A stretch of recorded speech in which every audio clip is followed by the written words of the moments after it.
Picture this. It's second year uni. It's winter. I'm walking to class and the guy approaches. Hey, I'm Joel. Hey family, welcome back to Sundays with Wens, where we glorify our best life in Christ. I hope you're doing amazing. On today's video, we have a little story time that I believe has a sound moral conclusion. So come along for the journey. Now, I'm not sure about most of you and where you live, but I live in Edmonton, and Edmonton is giving winter 6 out of the 12 months. Now, for those of you who may be in my generation who understand what culture calls cuffing season, it can feel some kind of way having to navigate your singleness as a Christian woman in a society that parades and glorifies romantic love and relationships. So my story begins in my second year of uni. I had just recently rededicated my life to Christ, and I was totally sold out for Jesus. I am in the Word, I am praying, I am seeking God, I am serving, I am fellowshipping. And I was just really in this place where God was shifting so many ideas that I had, perceptions, and even especially in the area of relationships and men. And I went from being this Miss Independent and I don't need no man to now desiring this idea of having a husband and a family in my future at some point.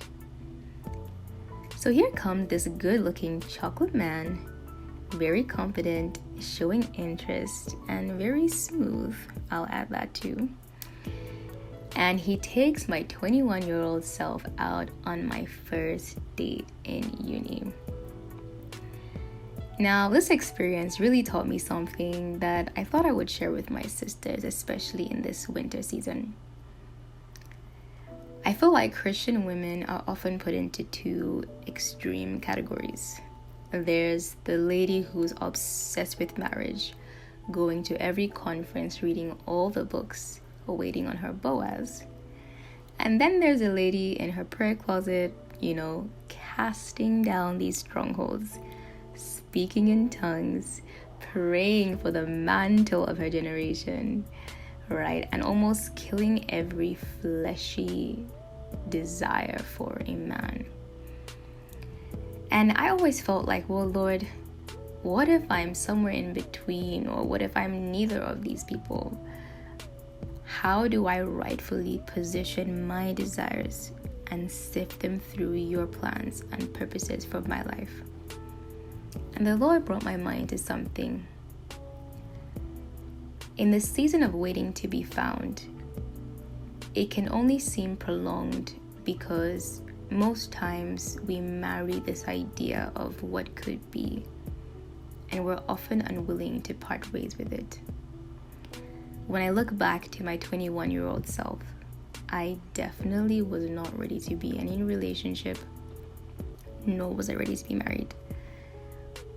But because I looked left, I looked right, and saw all these couples and all these things, there was a temptation to entertain a relationship, not even because of the person, but because of the hopes of what it could be, even when I hadn't heard God speak.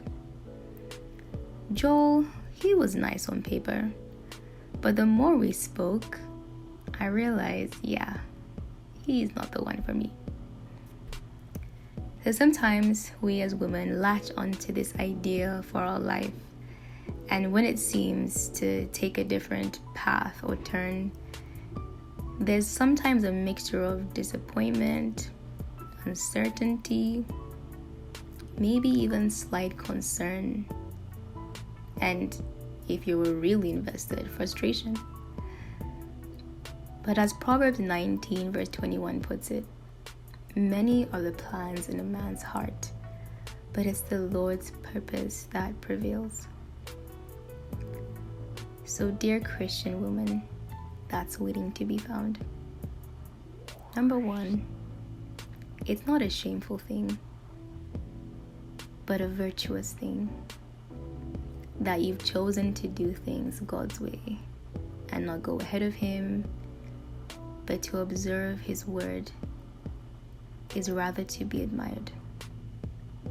Number 2, you don't have to pretend to not care whether or not you'll be married. And lastly, and most importantly, you don't have to be afraid if you will be found. Just stay on the course, sis. You and me both. Love you, and I'll see you next week.